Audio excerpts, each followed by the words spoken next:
We're back with Brian Conley on your favourite local radio station. This is BBC Radio Leeds with Alex in the morning. He's coming to St George's Hall. I'll be there on Thursday, the 11th of November. And the reason I'll be there is because every gag's a winner. The last time I saw you before Hairspray was in Panto, and you do a lot of the same gags. They're your gags that you take around with you, and they're spectacular. Thank you for those. Is that a way of saying I haven't got any original material? It works. That's the thing. You know, it's like the pantomime. The pantomime is so tuned up. I would never ever do anything that doesn't get. There's no point in flogging a dead horse if something's not working. But it's like, I remember Joan Rivers saying, you know, do you change your act? And they said, well, it's like a tapestry. It's like it gets added to, it gets taken away from. But, you know... the core is there, and I think it just gives it an energy. You know, like with my live act, it's been built up over years. Yeah. The whole fire eating thing, the fiddle routine, and all those. You know, it's just pieces that they expect sometimes. I mean, when I come out with the fiddle, and if you haven't seen it, I won't spoil it. But when I come out with the fiddle, there's a lot, and I just say, you know what's coming. Then they all go, yeah. You know, they're waiting for it. But you know, I'm not saying that all of it's hold out, but there's some little classic moments in there. No, but it's like Pavarotti. If you didn't do Ness and Dorma at the end, you want your money back, wouldn't you, really? Let's be honest. Yeah. You know, I want them with their hankies out. I want them crying uncontrollably.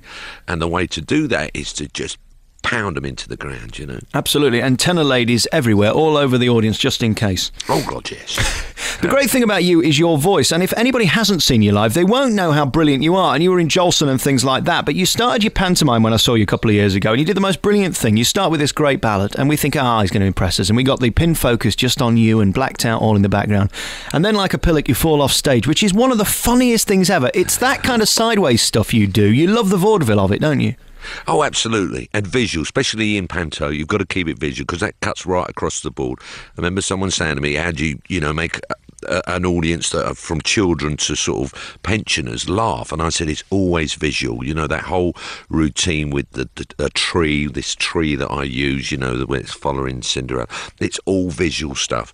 Yeah, I mean, falling in the pit, I'll do anything, me. I'm getting a bit old for all that, I've got to be honest, but I do enjoy. I love the shock of it. Yep. You know, I love shocking them, you know, and sort of like taking them one way. There's a song I do in panto where I do the song She's Out of My Life. Well, I'm telling you, that audience will laugh right the way through it because I'm trying to be serious. Yep. And I wind them up that they're ruining it. You are ruining this song. I've won awards for this type of stuff. But in my heart, you know, I was always born to sing. I always say I've born to sing. Everything else I learn. The last time we spoke, I talked to you about you were on the Peter Andre show, and I was so pleased with you because you made him look an idiot, really, because he was and couldn't ask questions. Does it bother you? He looks good. He looks good. I know. He's got a six-pack. That ain't going to get me tuning in, though. The thing is, I wonder how you sit there, being such an old pro, having done this for 5,000 years, selling out up and down the country, and then you have to go on a chat show with some kid who's never done anything other than sang a couple of songs badly and married someone with big boobs. I don't think it's his fault. I think it's... the word experience does not come into the vocabulary. It doesn't come in to it anymore. You know, it's whether you look good and you can read auto cue. There's not a lot of people that bring anything to the table, you know, and I hope that's not sour grapes. You know, I mean, I do get frustrated, and I have been offered... I'm a celebrity. I've been offered all of them, except I know it's finished now, but Celebrity Big Brother, that's the only one they never said. But the dancing, you know, and I'd love to be on Strictly, but it's always when I'm working, you know, Christmas, you know, is a busy time for me. But, you know, yes, it is frustrating, you know, but it's where it's gone, you know. But like I said, the word experience does not come into it. At the end of the show, when we do the best of Brian Conley, I always say, this is entertainment, this should be on the telly, and they all go, yeah.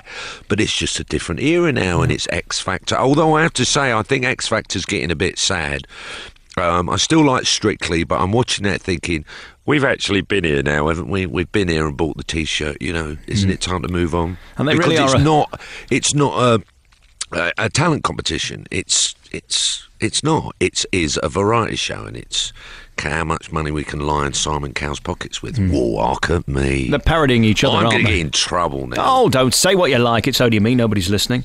Now, listen, before we go, have I missed anything? Because I haven't got to one of the questions that our producers have written, so no point writing those. They wasted their time, haven't they? As always, real pleasure talking to you. And you've got so much going for you, and where you go next is always interesting to me, because who'd have thought you'd end up in a frock taking over from Michael Ball? Who'd have thought, people would still be paying tickets to see you 20 years after you first did it? I'm 49 don't go and I've been doing it since I was 12. I need to make you out to be a sex symbol. Can you say you're 26 or something? Oh, God, no. Leave that to Peter Andre. I'll just come up with the goods. He can just look good. Yes. He can be my body double while I dish out the funnies. Katie Price is on the show later this week. I haven't got a clue what to ask her. I mean, we've done 14 minutes here. Everything's fine.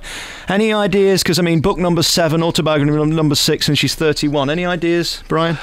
Katie, what do you feel about your career? And she'll probably go, well, I feel that my career falls between the ethereal quality demanded by the intellectuals and the cultural necessity of the urban lifestyle from which you grew, because it's a show of participant elimination involving assessment and placement of unconstrained information in a various diverse category. Oh, Peter, come back. Who knows? She'll be good at waffling, I suppose. Brian Conley, I love you very much. Thanks for coming on the programme again. Always good to see you. And good luck with Priscilla. Another chance for a bit of cross-dressing. Who knows? Who knows? Come into St George's Hall. God bless you. Thursday, November 11th. I'll pop back and say hello. The best of Brian Conley coming to Bradford. Thanks, Brian. Come and see it. I will not let you down.